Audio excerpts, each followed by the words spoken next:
Oke, setelah penjelasan pengantar tadi, saya harap Anda sudah punya gambaran sedikit mengenai apa yang bisa kita kategorikan sebagai persamaan diferensial.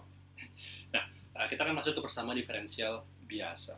Oke, ada embel-embel biasa di sini. B-nya ini artinya biasa. Artinya apa artinya biasa? Biasa di sini artinya bahwa dia hanya punya satu variabel bebas. Jadi biasa di sini artinya satu variabel bebas. Maksudnya seperti apa? Maksudnya begini. Tadi kan Anda lihat di mekanika saya bisa memodelkan persamaan diferensial untuk hukum Newton. Misalnya adalah posisi sebagai fungsi waktu, ya maka ada turunan kedua dari posisi sebagai terhadap waktu, ya kan? Artinya di situ fungsinya adalah posisi R sebagai fungsi T. T-nya adalah variabel bebas. R variabel terikat. Ya. Jadi di sini satu variabel bebas saja, maka misalnya dia hanya fungsi waktu saja atau fungsi posisi saja dan seterusnya. Ya. Jadi saya akan mengambil contoh mengambil bentuk umum, ya bentuk umum. Jadi di sini saya misalkan y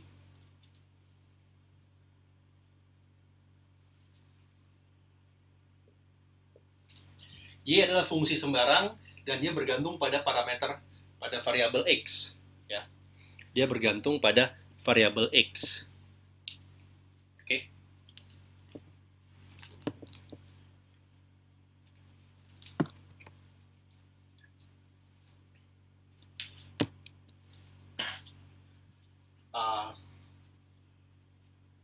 Ya. Dan saya akan mendefinisikan Y aksen. Y aksen itu artinya adalah dy dx. Jadi aksen di sini umum kita gunakan sebagai turunan dari suatu fungsi apapun terhadap variabel x. Oke, ini perlu diingat bahwa y dan x ini bisa apapun ya, bergantung kasusnya di fisika. Pada kasus mekanika tadi y bisa berupa posisi, x adalah waktu, ya kan? Pada kasus lain bisa jadi y adalah fungsi apa terserah, gaya kah atau kecepatan kah. X bisa jadi fungsi waktu, bisa berupa variabel waktu kah atau posisi kah, posisi terhadap sumbu x kah, apapun. Jadi di sini saya tidak mengasumsikan kuantitas fisik tertentu. Saya punya satu fungsi sembarang saja, fungsi matematika saja. Y, saya namakan Y dan dia bergantung pada variabel matematis X. Ya. Ini bisa berlaku kemanapun, ya, di bidang apapun atau di bidang fisika apapun. Nah,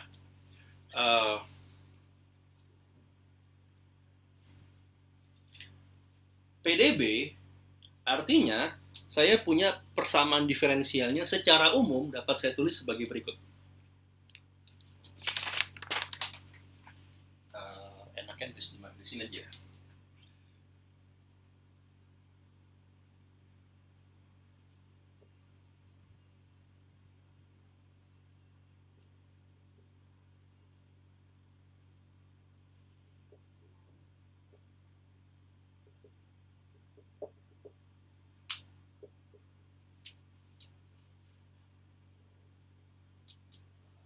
Oke, jadi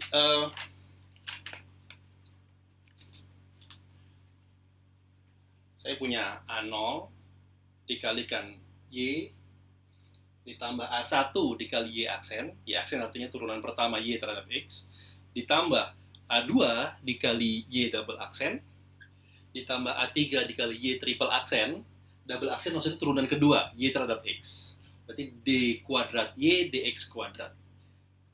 Y triple aksen berarti D3X, D pangkat 3 dari Y per DX pangkat 3. Dan seterusnya. Itu sama dengan suatu B. Di sini jadi ini bentuk paling umum dari apa yang kita namakan sebagai PDB, persamaan diferensial biasa. Oke, PDB. Ini bentuk paling umumnya. Nah, apa itu A0, A1, A2, A3, dan seterusnya? Saya kasih titik-titik ini karena saya tidak membatasi sampai turunan keberapa. Derivatif paling tingginya derivatif keberapa saya tidak batasi, ya kan? Kasus yang berbeda bisa punya derivatif tertinggi berbeda. Nah, dari sini Anda bisa lihat pertama, ini kenapa PDB? Karena Anda lihat bahwa semua suku itu hanyalah fungsi dari X saja. Ya. Y fungsi X, fungsi X, fungsi X, fungsi X, fungsi X, semuanya fungsi X. Tidak ada suatu fungsi yang bergantung kepada selain variabel X. Ya. Jadi di sini X adalah variabel bebas yang tunggal. Semua fungsi bergantung kepada dia. Ini namakan PDB. Ya. Lawan kata dari PDB adalah persamaan diferensial parsial. Ya. Jadi dia bergantung pada lebih dari satu variabel bebas. Selain X, mungkin dia bergantung pada T atau apapun ya, apapun. Pokoknya lebih dari satu variabel bebas. Nah, Anda lihat sekarang apa itu A0, A1, A2, dan seterusnya, dan apa itu B. Kalau jadi A0, A1, A2, A3, A sampai AN, ya, termasuk B, kalau mereka semua itu hanyalah fungsi X, ya, mereka itu bisa konstan, bisa 0, bisa konstan, ya. Misalnya angka saja, 5, 3, 10, gitu. Bisa juga 0, jadi suku ini 0, berarti nggak ada.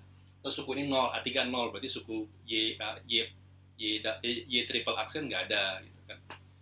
Bisa 0, bisa konstan, bisa fungsi. Nah, kalau mereka semuanya itu fungsi dari X, ya, jadi A0 fungsi X, A1 fungsi X, A2 fungsi X, A3 fungsi X, dan seterusnya B fungsi X, ya. Oke. Saya tulis seperti ini. Jika AI ini adalah fungsi X, atau dia adalah bentuknya bergantung pada X, I-nya di sini dari 1, 2, 3, dan seterusnya sampai N. Demikian pula dengan B di sini.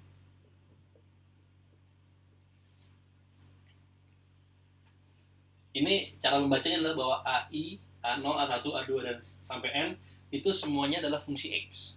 B adalah fungsi X. Itu cara membacanya ya. Jika mereka fungsi X, maka PDB ini dinamakan PDB linear. Ya, linear.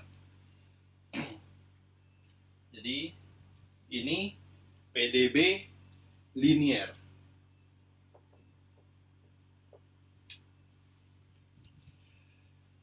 Berarti yang non-linear seperti apa? Yang non-linear adalah kalau mereka tidak harus semuanya, tapi salah satunya, minimal salah satunya. Apakah itu A0 saja, apakah A1 saja, apakah A2 saja, apakah B saja, ya, minimal salah satu. Itu juga bergantung pada Y. Jadi misalnya A2 itu adalah Y kuadrat. Jadi bukan hanya fungsi X, tapi dia juga fungsi Y. Padahal Y adalah fungsi X, ya kan? Nah, kalau salah satu dari AI atau B ini bergantung pada Y, itu kita namakan non-linear. Jadi PDB non-linear itu ketika misalnya kebergantungan terhadap Y itu bukan hanya di suku ini, tapi di suku ini juga ada Y-nya. Misalnya A1-nya ada Y-nya, atau B-nya ada Y-nya, atau A3, atau manapun, ya. Itu non-linear. Dan kalau Anda melihat, oke, itu jadi sekarang kita mengklasifikasi persamaan diferensial berdasarkan beberapa klasifikasi ya. Tadi berdasarkan variabel bebasnya bisa kita klasifikasi sebagai persamaan diferensial biasa dan parsial, ya kan? Sekarang berdasarkan fungsi dari AI ataupun B, kita bisa mengklasifikasi PDB ini sebagai PDB linear maupun PDB non-linear. Oke. Terakhir, kalau Anda lihat orde derivatifnya, ya, ini orde derivatif keberapa? Y ini tidak diderivatifkan, berarti dia order derivatif ke 0. Ini turunan ke 0, ya kan? Turunan ke 0 terhadap X, berarti ya tidak diturunkan, Y saja. Ini turunan turunan pertama terhadap X, turunan ke 1, Y aksen. Ini Y double aksen berarti turunan kedua, berarti order derivatifnya order kedua, ya kan? Y triple aksen berarti ini order ketiga, dan seterusnya. Ya. Jadi Anda bisa mengatakan order derivatif itu sebagai suku yang mengandung turunan keberapa. Nah, kalau PDB Anda itu punya order derivatif tertingginya ke order derivatif ke n, maka kita namakan PDB-nya adalah PDB order n. Bisa dipahami? Ya. Misalnya saya punya order tertingginya order 1, jadi hanya Y aksen saja. Maka itu kita namakan PDB order 1. Oke. Jadi saya ambil contoh PDB order 1. Order 1 berarti bentuk paling umumnya adalah saya namakan A1 Y aksen ditambah A0 Y sama dengan B. Jadi ini bentuk umum dari persamaan PDB order 1. Kenapa dia dinamakan PDB order 1? Karena ini persamaan diferensial biasa, semuanya hanya fungsi dari X saja, ya kan? Y hanya fungsi X saja, A1, A0, dan B juga secara umum fungsi X saja, tidak fungsi dari variabel bebas yang lain. Dan order 1, kenapa? Karena order tertingginya 1, turunan pertama, ya. Oke?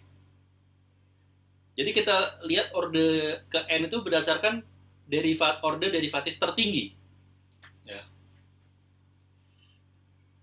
Nah, seperti yang saya katakan tadi, A0, A1 maupun B ini bisa konstan, bisa fungsi X, ya. Nah, itu nanti bisa, jadi kita bisa mengklasifikasi PDB order 1 ini apakah linear atau non-linear berdasarkan fungsi A1 apa, A0 apa, dan B apa. Tapi yang pasti bahwa kalau dia masuk klasifikasi PDB order 1, maka A1-nya tidak boleh 0. Oke? Kalau A1-nya 0, ya berarti saya cuma punya A0, Y sama dengan B. Jadi tidak mengandung derivatif apapun. Maka ini bukan persamaan diferensial. Ini persamaan aljabar. Dia tidak mengandung derivatif apapun. Ya. Persamaan diferensial by definition harus mengandung suku yang punya derivatif. Ya. Jadi, maka koefisien di depan derivatif tertinggi tidak boleh 0. Ya. Yang lainnya boleh 0. A0 boleh 0.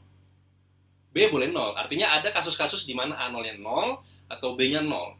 Ya kan? Atau dua-duanya 0. Boleh aja. Nggak ada masalah.